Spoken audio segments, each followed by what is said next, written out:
just like you said, study after study is showing us in trauma and in grief, we need community. We need others. We've all been taught the TV version of dying. Grief is messy. Grief is organic. We don't know what to say. Grief comes in lots of different forms. It can come in the form of a divorce, Yes. the loss of a child, loss of a loved one. It can come in the form of a loss of a job. When we don't do this work, regardless of what it is or the experience has been, it shows up in your lab work. Absolutely. There's Absolutely. inflammation, there is high cortisol, there's Absolutely. hormone disruption, and over time, Yes. that's a diagnosis. As a young physician, I think one of the hardest things I ever dealt with was loss. Watching a patient die, watching family members lose loved ones, coming from the emergency room or from any of the different scenarios in my different residency rotations. This really was one that I struggled with. And somewhere along that journey, I picked up a book by Elizabeth Kubler-Ross, who talked about death and dying, the 5 stages of grief, and the profound impact they have on the human experience. My next guest has worked with Elizabeth Kubler-Ross and all her groundbreaking work on the 5 stages of grief, and I can't wait to get his perspective on what grief, loss, and trauma do to the human spirit, and at the end of the day, do to our human experience. David Kessler is one of the world's foremost experts on grief and loss. His experience with thousands of people on the edge of life and death has taught him the secrets to living a happy and fulfilled life, even after life's tragedies. He's the author of 6 books, including the new best-selling book, Finding Meaning, The 6th Stage of Grief. He co-authored 2 books with Elizabeth Kubler-Ross, including On Grief and Grieving, and updated her 5 stages of grief. His first book, The Needs of the Dying, received praise from Saint Mother Teresa.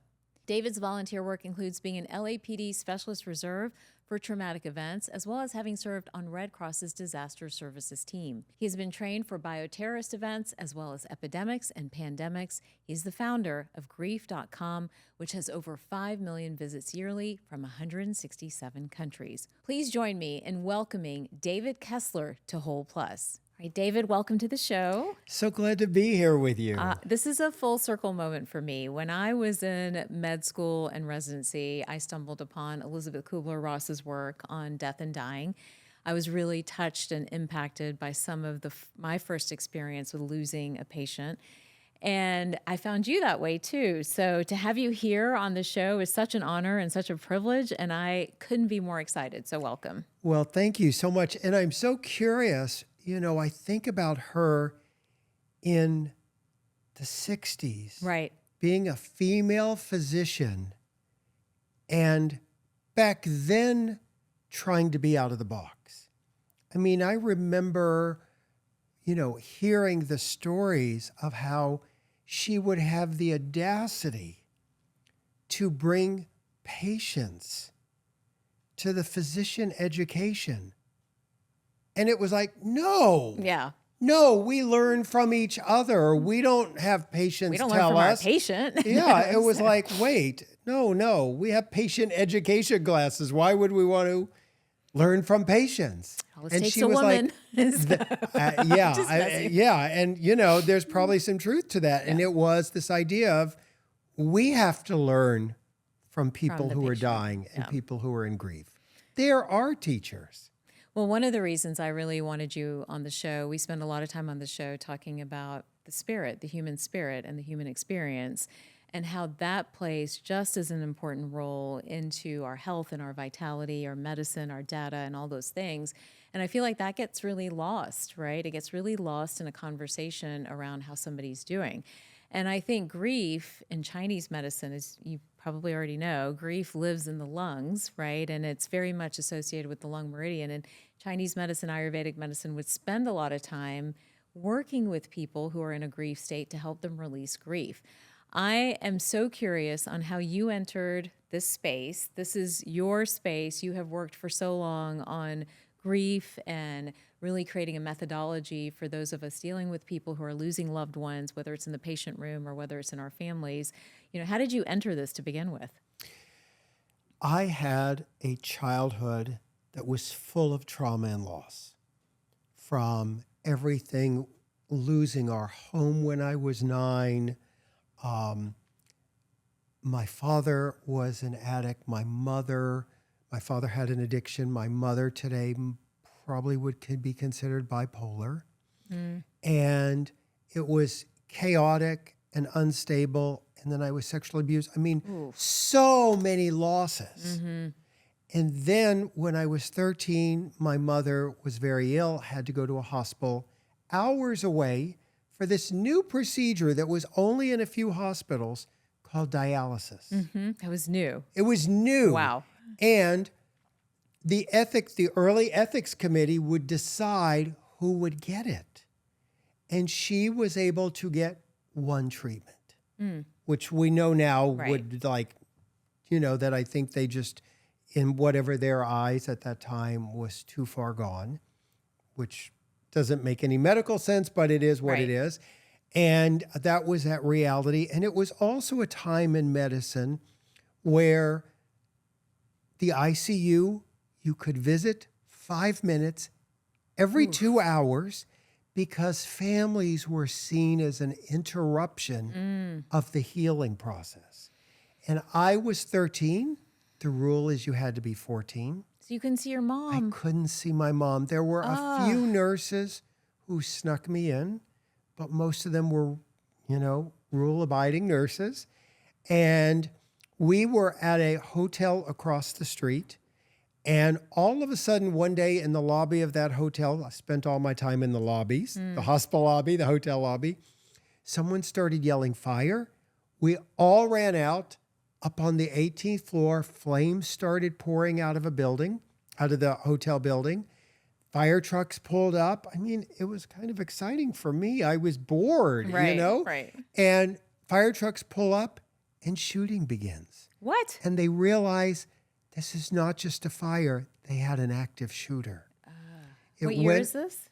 This was 1973. Okay. It went on for hours. It's now considered one of the first mass shootings in the U.S. And you're there. I'm witnessing there this. witnessing police being killed, hotel guests, my father desperately trying to get us over to the hospital, finally get us back to the safety of the hospital.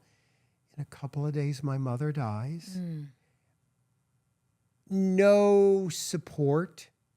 The only thing a fellow patient's wife said to me in a stairwell, out of her kindness, was stay strong. Which I think for men and most people gets interpreted as take care of everyone else and put your feelings aside. And don't express your emotions. No. I mean, there was no sense of that. Yeah. And there was just no one there. I tried to talk to my father about grief. He just shut it down. Yeah. And I went into this going, damaged, broken. This is life. Dropped out of high school, 9th grade. Thought that's it. And I was just lost for a few years. My father didn't know how to be a parent. I was so lost. And then someone said to me, a neighbor, I mean, thank goodness for the strangers that come into our life.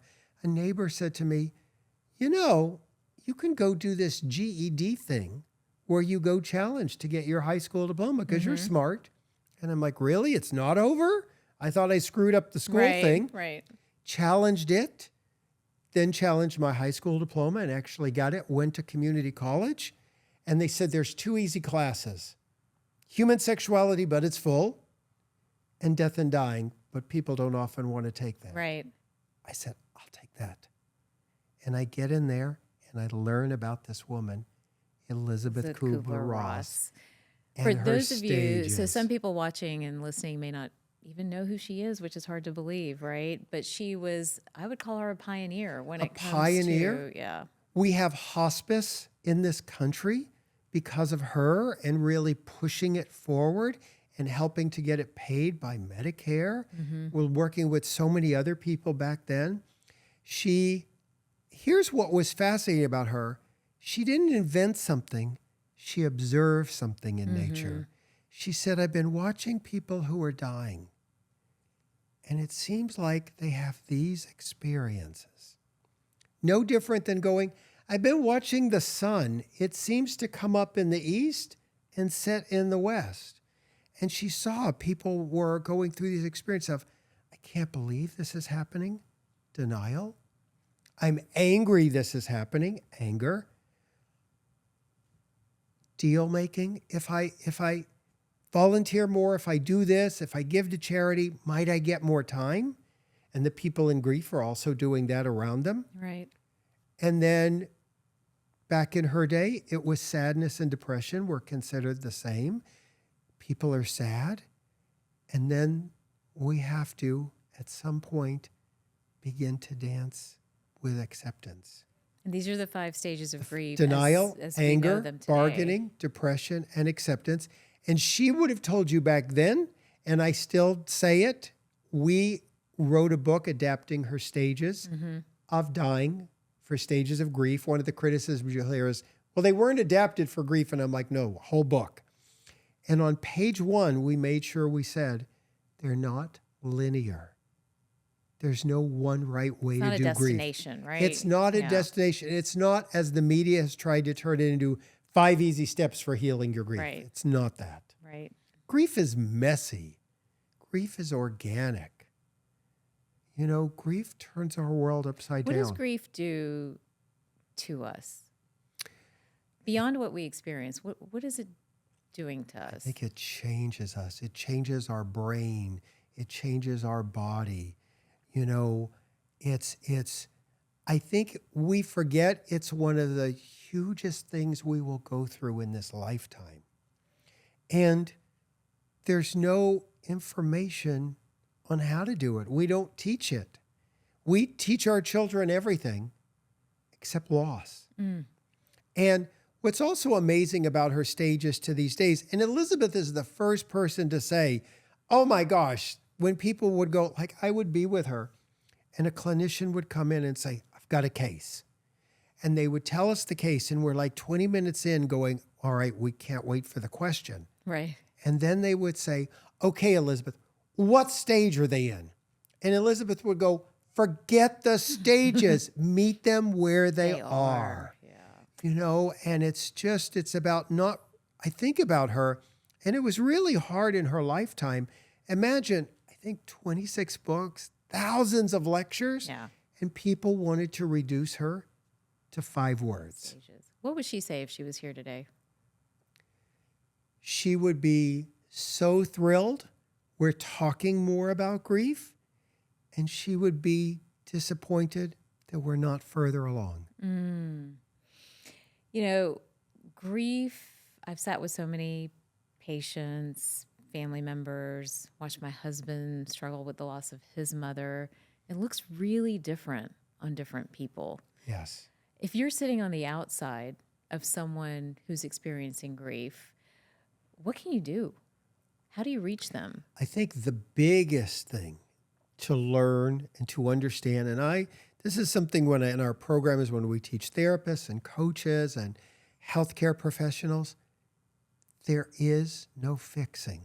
That's a big one. There is no 3 interventions to do this. It is not about platitudes. It is about your presence. And my website is grief.com, and I see the back end of it. The page that gets most visited is the best and worst things to say to people in grief. We don't know what to say. Like 3 a.m. is where all these people are on it. We don't know what to say. And we think there's this myth, and clinicians have it, and everyone has it. Right. Got to figure out the right words. Right.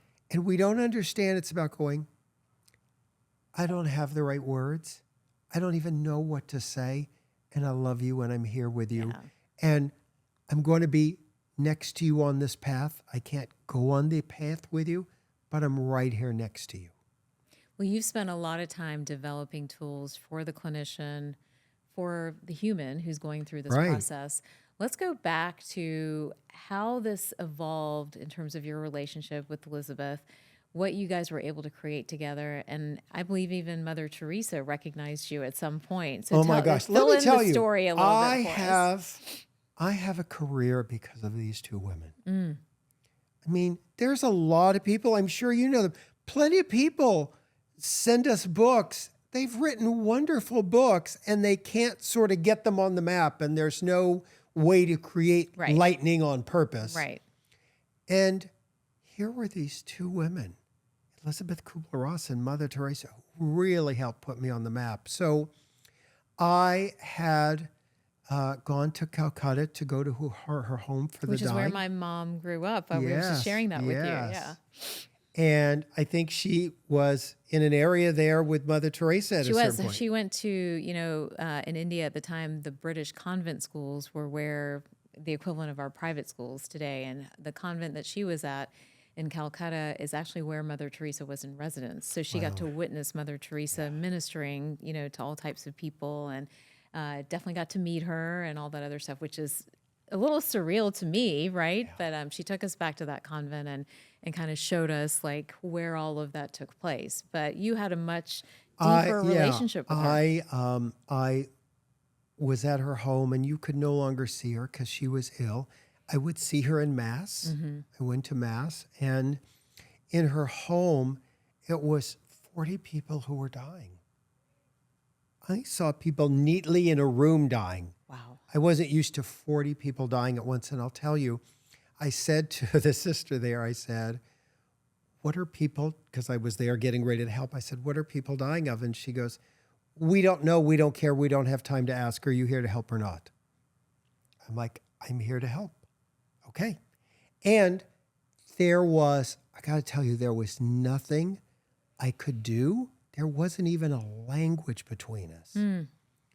I could just be one human being with another human being, no words at the end of life.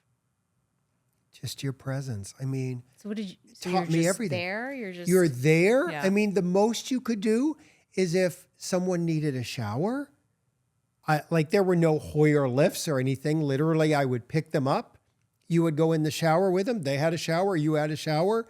You'd come out. It was so hot there. It was a self-drying system. Right. And, it was just being. It was being. I mean, they had, Tylenol at the time for pain, but it was being with one another and just your eyes knowing you're not alone. I mean, I think if anything, I learned to, gosh, it's going to get me. I learned to speak with the kindness of our eyes, just with the kindness of our eyes. And how did Mother Teresa, is that how did you? So then one day, I'm just there at her convent, Yeah. and one of the sisters says, oh, Mother heard about you're doing a book and all that and wants to talk to you. When's convenient? And I'm like, I don't know, whenever she wants. And they're this like, was your first book. yes, my Okay, first book, gotcha, The Needs of okay, the Dying, and that's why I was there.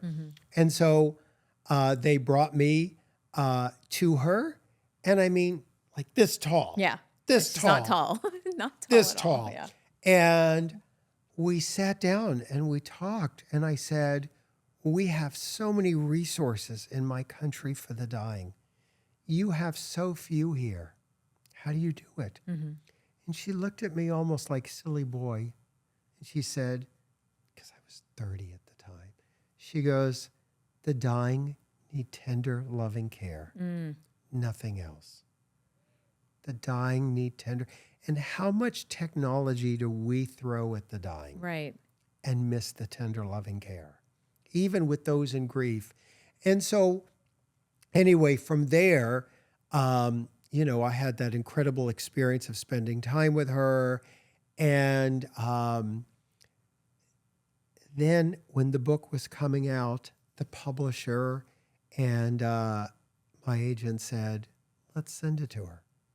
See if she'll do a blurb. And I'm like, Mother Teresa doesn't blurb. She doesn't blurb.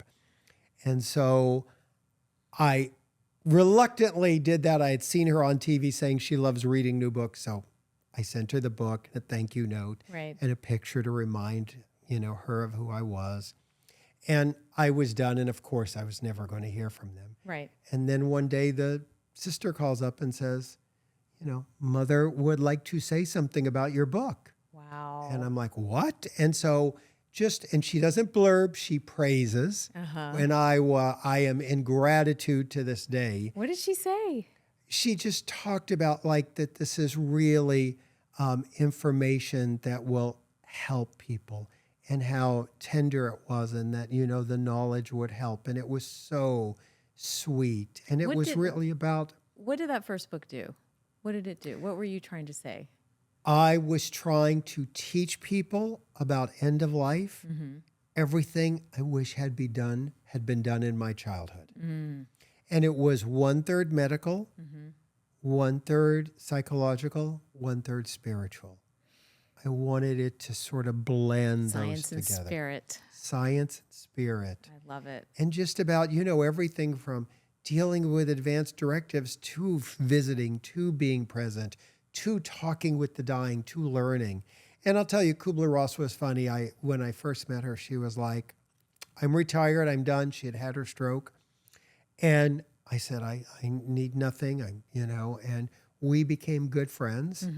And then she couldn't keep her hands off that book. She's like, well, what did you say about this? Did you hit the spiritual quadrant? So then she was in it. So she touched that book and praised it. So then by the time it came out, between Mother Teresa and her kind words, oh my gosh, it took off. It hit the world in a way that it was more Didn't than expect. I deserved, And at it's something that we time. need. I mean, even today, as we're sitting here, we're hearing debates, right, on assisted suicide. We've just gone through the pandemic, right? There's been an unprecedented amount of loss. It feels like that we've experienced as a planet, for sure. So I think your work, even going back to that first book and to her work, couldn't be more timely, so to speak.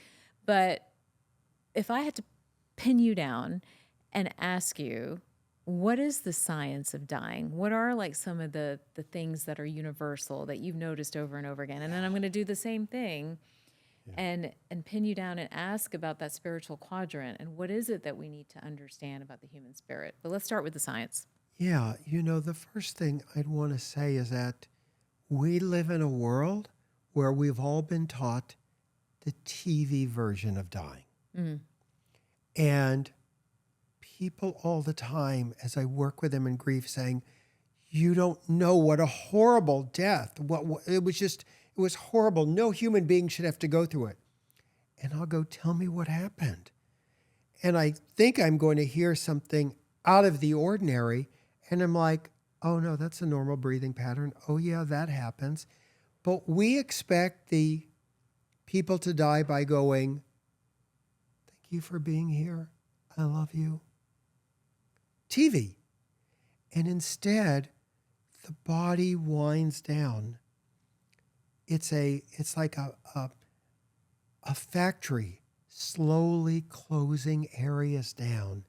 And it's noisy, and it's things we often haven't seen, and we don't understand what to expect. And I put a chapter in that first book, The Needs of the Dying, that said, this is what dying is going to look like.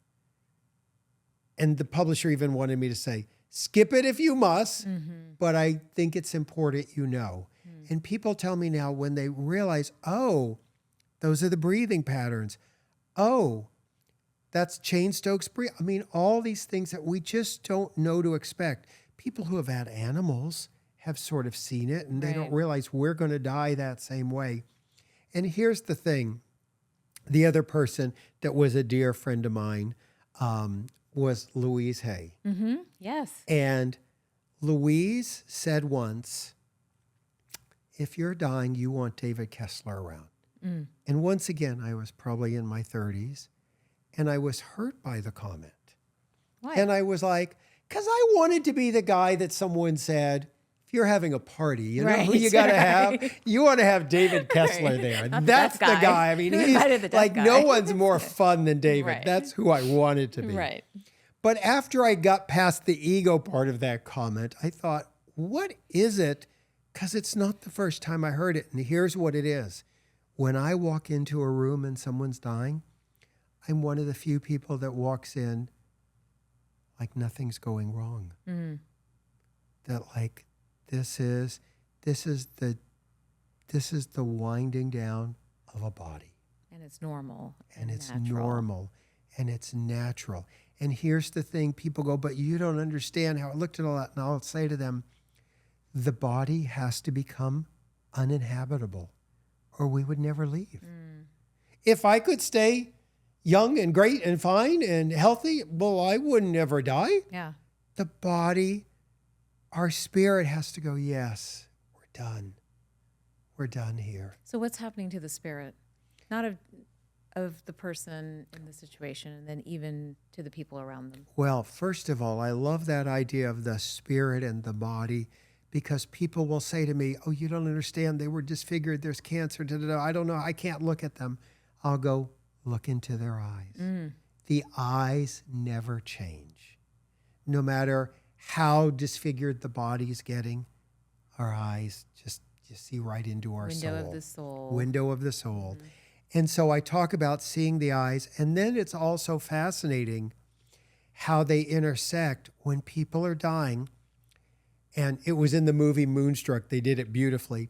Someone's dying, and all of a sudden they wake up and there's a burst of energy. And I talk about it as the rally before death.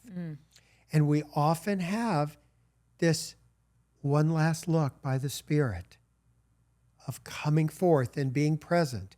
And I used to have a tough time because people go, they're doing great. Oh, thank goodness they're not dying. And I was like, how do I say no? It's just, I've learned to say, oh, you've been given the gift of a little more time here. Maybe a day, maybe 24 We hear hours. that all the time. They do rally. They rally. Yep. They have And OT. They were having a great day. And Yeah, I mean, in Moonstruck, she Yeah, got up and yeah, she started yeah, cooking. I yeah, mean, and you've yeah. heard stories Yeah. of that. And it's this rally that happens. And then the other fascinating thing is, and this became one of my other books, is that all of a sudden, in the distance, in the corner, the dying see someone who's already died. Yes. Yeah. And it's called a deathbed vision. There's many names, near-death awareness.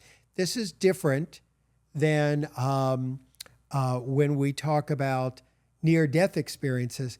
This is the person is dying and someone comes to greet them who's already died. And it was fascinating. I wrote this other book called Visions, Trips, and Crowded Rooms, Who and What We See Before We Die. And I knew I wanted it to be really credible, and I interviewed doctors, nurses, first responders, clergy, psychologists on their experience working with the dying, seeing people having these visions, and how comforting it is. And the difference between that and a hallucination, not to mistake the two. So I think it's fascinating that as the body is winding down, these spiritual beings are connecting, Connected. Yeah. are connecting again. So fascinating. And you're leaving this world of body to become all spirit, only spirit. Do you think we've done enough work? I have a dear, dear friend who took a year, he's a surgeon, and he took a year off to go and do a sabbatical to help people in their final phases of life. And when I asked him why, he said, well, we're all getting older. I feel like I need to be there and be the guide for our community as people lose parents, loved ones, partners, whoever else. And, you know, it struck me, it's like, I've not really thought about that. But he spent a year wrestling with these ideas and trying to understand how to be there, because of course he, like me, has seen quite a bit. Right. You know, as we think about where we've come, we have hospice now, we have palliative care, you know, there's a whole field around this. Have we done enough? What's missing? Not yet. The releasing of the fear. The releasing of the fear. The very thing, the reason why we don't talk about it. I'm so glad we're doing this, because just this, we Right. don't talk about this. Right. I mean, Well, I mean, it's not like a flashy topic. It's not a right? flashy but topic. It's important, you know. and it's a life-affirming topic. And I'm teaching what our great-grandparents knew. How to be with the dying, how to be with people in grief, how to be with our own mortality. I have to tell you, I was walking in my neighborhood and I run into someone, her and I worked together 30 years ago at Children's Hospital. I run into her. She's like, oh, I've been following you, da-da-da-da. I thought about you a million times and all that. I can't believe we live so close. And she goes, I'm sorry, I can't be your friend.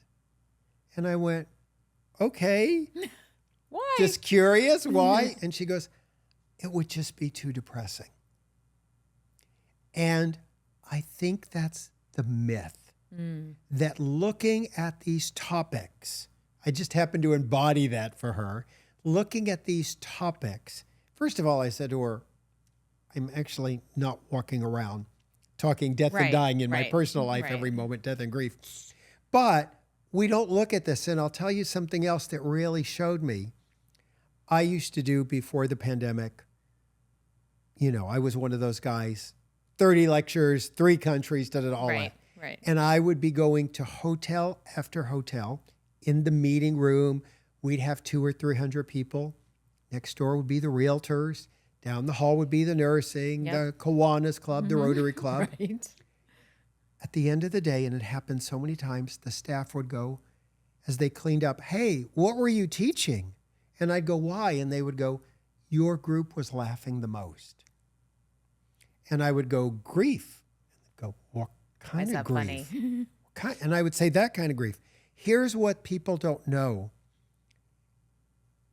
Those people in the room absolutely could cry, and grief had expanded their bandwidth into pain. They also laughed harder. It expands our bandwidth into joy. Sometimes I have to actually remind my friends, I do grief. I know, because they don't see me that way. I've, and we'll talk about it. I've been through just great tragedies. Right. And I think I'm one of the happiest people I'm aware of, that I love life. This idea that we're going to die, I can close up, I can shut down, or I can go, let me drink in this moment more. Yeah. Let me really Bring take out this the most, in. yeah. This is like an amazing moment we're in, and to appreciate it. Well, I think it's, it's like almost like adversity, right? I think when you experience it, you're so much more grateful for every moment you have, for every opportunity you have, and you're able to move forward. And the humanness of it all. Yeah. It's not like I don't get upset at the little things, but I also recognize the humanness of it. Well, I think that's a really important point, because we spend a lot of time on this show talking about the human experience. And a part of the human experience, it's not just about being like strong and energetic and vital and youthful looking. In a state of awe. All the time. It's also, there are going to be these other emotions that you're going to deal with. There's going to be grief. There's going to be loss. There are going to be setbacks. And the ability, like you're describing, to expand, some might call that resilience to a certain extent, right? Or I'd be curious to see what you say about that. But the ability to expand through the range of emotions that we as humans have to experience, but then understand that this is a range, is a part of what gives us resilience, right? And we live in a culture now that's all about, how do I master the peaks? Right. And I'm about, you want to master the peaks? Walk through the valleys well. Right. Walk through the valleys well. Because how many of us, and we see this, we see people with so much success and fame and money, and are just tragically unhappy. Right. It's, if you don't walk through the valley, you get to the peak and you go, is this all there is? All the Why time. is this peak so empty? Yeah, all the time. Well, grief is not just about death. Correct. Right. Good point. I'm glad you brought that up. I do want to make sure people understand that grief comes in lots of different forms. Yes. It can come in the form of a divorce, Yes. the loss of a child, loss of a loved one, Correct. right? It can come in the form of a loss of a job, right? There's so many, loss of your identity, right? Yes. Loss of basic functions in life that you were able to do, either because of sickness or some other injury or something along those lines. Is that type of grief different from the grief of death and dying? And what is the journey for those folks? There's a little nuances there, but I always think of them as a death. I always say a breakup is the death of that relationship in the romantic form. A divorce is the death of the marriage. A job loss is the death of that job. Pet loss is obviously the loss of the pet, your dear pet. But also there's things we're talking more about that like, oh, being in relationship with someone who's narcissistically abusive feels like the death of yourself. There's a lot of inner deaths. Those are the only ones we can come back from that death. You know, we can't undo a divorce. We can't undo a physical death, but we can find a way to heal ourselves. So there's so many losses, and here's the thing. They all sit in this world. One of the things I try to teach is security in your grief. People go, what's that? I have security in my grief. I know my losses. I take care of myself. I try to grieve fully and live fully.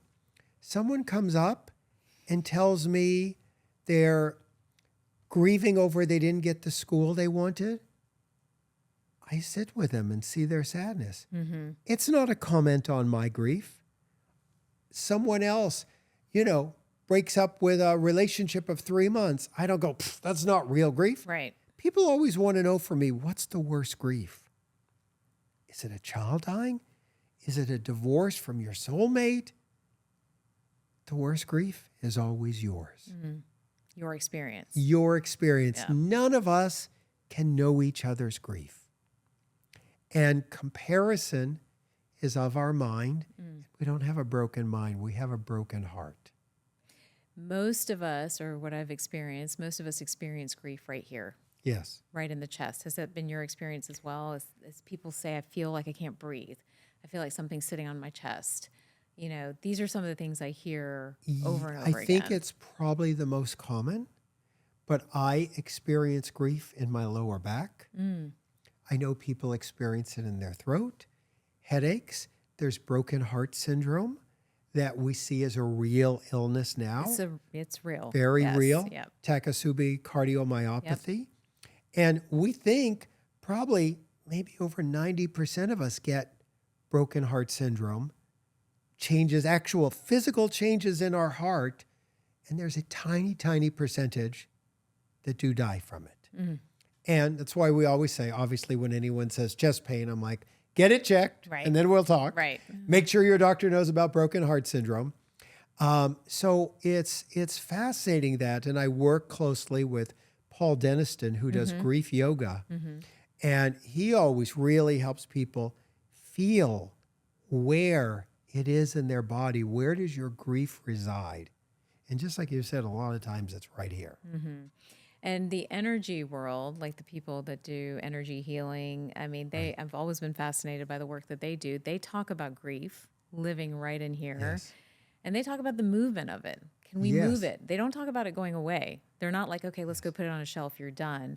But they talk about moving it. Can we move it? Can we move it to a different part of the body? Can you understand where it plays into the rest of your experience? So I always find that so And that our fascinating. emotions need motion. Correct. Yeah. There needs to be movement internally of that energy, externally of our body.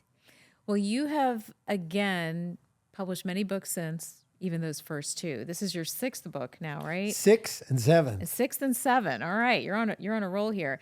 Talk to us about what's different in these books versus some of what you've done in the past. So 8 years ago, been a grief expert for decades, and unexpectedly, my younger son, David, at 21 years old, dies.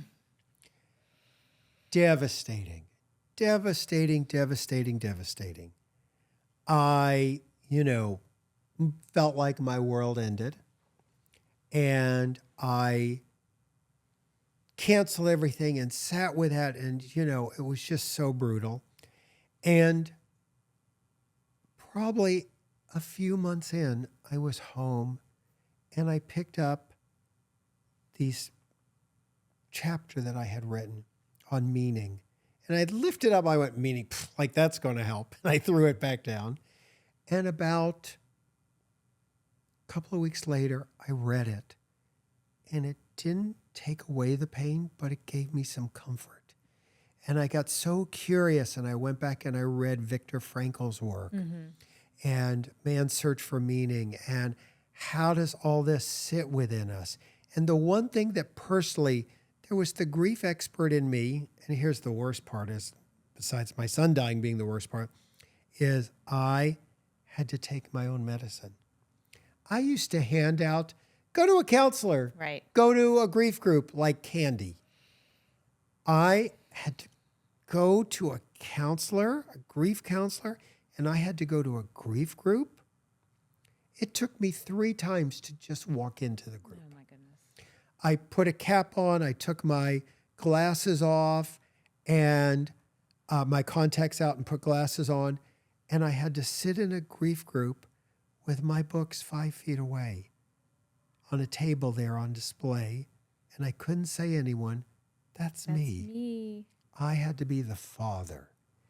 And so as the grief expert watched me going through this, I would go, yep, that's true. Yep. And when I got to, someday you're going to have to accept this, I was like, I'm not stopping there. And Kubler-Ross and I had always taught acceptance isn't a finality. Mm-hmm. I thought there has to be more. And finally, what I got for me was meaning. I wanted to find meaning. And as I began researching this, I thought the disconnect in this for people is when they hear meaning, they go, there's no meaning in a child's death, right. in a horrible divorce, in a Right. murder.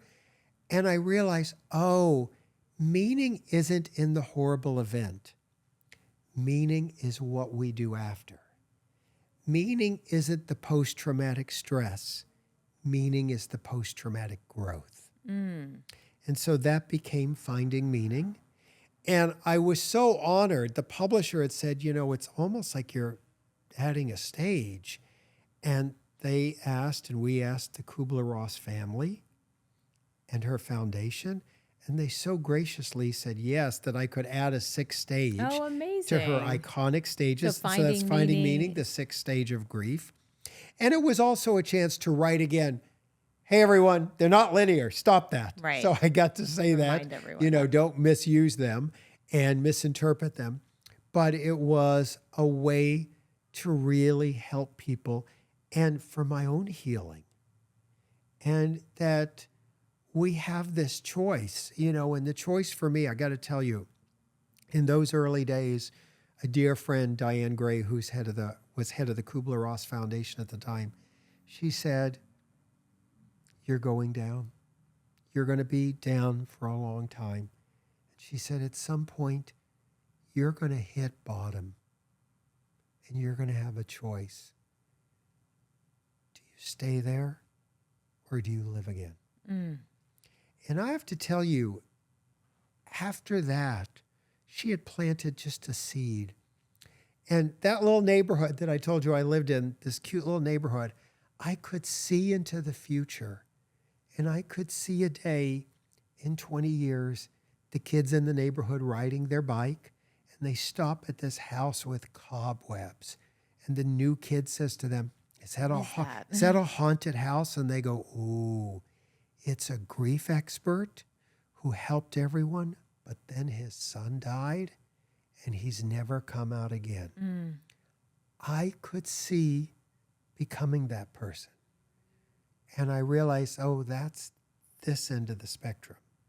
And I see people there. What's the other end? That is the finding meaning, the post-traumatic growth.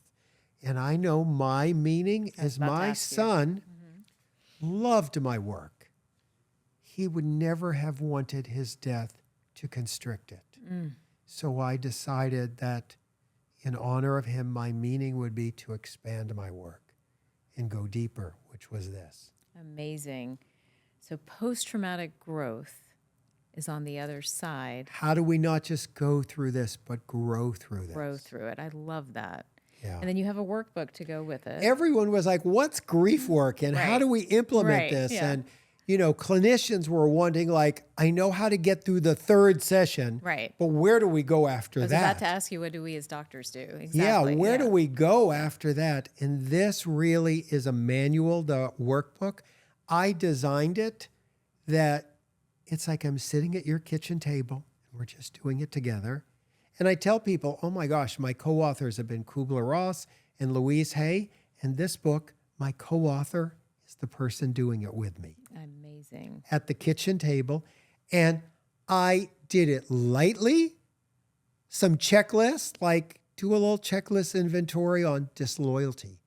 Where do you believe living again might be disloyal? Then there's some more open-ended questions. Wait, what's disloyalty? Like Meaning... disloyalty, we feel like you should never laugh again. Right. You should You never feel be guilty. happy again. Right. It's that guilt. Just to help people become aware. So I made parts easy, midway, and then I really take people to the end to help them find. And I did a Joseph Campbell's hero's journey around grief, that the griever is on the hero's journey, I love and that we're all coming out the other end. So I love all the tools and the resources that you've provided, both for us as clinicians and doctors, right? And even for the individual going through this. But at the end of the day, healing, right, and becoming whole is about a community experience, Yes. right? It's about what you're surrounded by. Correct. As we watch people, and let's say we hand this to someone that we know might need it, or even to another doctor who might need it, but as we sit in this community, as we sit together, what can the rest of us do? Yeah, and it's so important because like you said, so many times physicians, nurses, they're like, all I know is to say, how are you doing? Right. Which comes across like as a stupid question. Like, Right. well, I don't know. They just died yesterday. I tell people to add a time after it. How are you doing today? Today. How are you doing right now? So that people get you're checking in on them. And just like you said, study after study is showing us in trauma and in grief, we need community. We need others. That's why I love doing my groups online to help others. We focus on the death of a person to help other people in our healing. Look, the most cruelest thing we do in war is kill someone. The second cruelest is isolation. When we go into grief, we often want to isolate. And we need other people to heal. Grief must be witnessed. We need to see our pain in the eyes of another. And I want to ask you one more question before we leave this conversation. Do men experience grief differently than women, or is the experience universal? The experience is universal, but there are some things about how we were raised. Look, I'm a fixer. You got any problem? I've got 3 solutions for you. And then I think for men, it's challenging for everyone, but, men today are telling me it's so confusing. On one hand, I'm now supposed to be vulnerable and show my feelings, but I'm also supposed to be the rock. Right. So it's like, I'm not Can't sure win. at any moment. Right. And then, people love that I'm a fixer, but got to grief and you got no tools. What would you tell anyone watching or listening today that's just struggling? And it doesn't have to be from death. It could be from Right. divorce. It could be from, a career disruption. It could be from betrayal. So many different losses, so many different ways we experience them. What would you tell them? What are your kind of like parting words to them and directive to them if they're just in that state of isolation, they're feeling the chest pain, they just don't know where to go next? I would tell you, obviously get the chest pain checked. Yes, but after please. that, I would say, really honor what you've been through and do not minimize it. We always go, oh, but it's just a divorce, no one died, or it's just a no one died. And then sometimes we go, well, someone died, but they were 100, or someone else. There's always a loss worse than ours and one that seems easier than ours. It doesn't matter. Just be present with yours and seek support. I tell people, I bought a maintenance plan for my tires, and yet people don't want to give themselves a book or a group or a counselor or support. And I got to tell you, I pride myself, I said this last night, in my online groups, we are full of physicians and nurses and therapists. I love when we take care of ourselves and we don't let ourselves be the wounded healers. I'm going to add a medical nerd Please. point to this too, is that when we don't do this work, regardless of what it is or the experience has been, it shows up in your lab work. Absolutely. There's Absolutely. inflammation, there is high cortisol, there's Absolutely. hormone disruption, and over time, Yes. that's a diagnosis. Absolutely. So this is not So affects the just- body. This is not just feel better emotionally. Right. This is and our soul, the vision is dampened, Right. you know? The other thing I want to say is a number of people say, oh, I bought your book. I put it on the shelf, not ready. Right. And I'll say, why? And they go, I'm not ready to go into the pain. Our illusion with the resources, anyone's resources, is that I don't want to go into the pain. The pain isn't in the shelf or the doctor's office or the counselor. It's in us. And the last thing I would leave you with, and it sort of goes along with what you just said, what we run from pursues us. Yes. And what we face transforms us. Those are powerful words. I don't think we could end it any better than that. I hope this has been inspirational, and I hope this has been a source of comfort to anyone listening today who may be at a phase of their life where they just need some direction. And I hope your books provide that. I know they did to me through the course of my career, so I'm so grateful for that. But if somebody's ready for more and they want to connect with you, and I know you have a million resources, talk to us a little bit about that. Grief.com. There's tons of free resources. There's trainings. There's groups if you feel like you need more. There's also, I put lots of things on social media. I just went to TikTok. I'm finding my way there. There we go. My handle on all those, whether it's Facebook, Instagram, as TikTok is, I am David Kessler. That's how folks can find me. And I put tons of information out there. Fantastic. Do a training for professionals and people who want to turn their pain into purpose. So lots of resources at grief.com. Amazing. Well, thank you so much for being here today. Thank you for your work. I love it. I got to ask one last question. What makes you whole? Finding my authentic self. Love it. Love it. Thank you again. Thank you. Thank you. Thank you so much for listening and watching today's episode of Whole Plus. Be sure to share this episode with your friends and family. And if you haven't already, please take a moment to subscribe to this podcast on YouTube or click the follow button on Apple, Spotify, or wherever it is that you get your podcast. And don't forget to follow me on all social channels at Dr. Taz MD. Until next time, stay healthy and stay whole.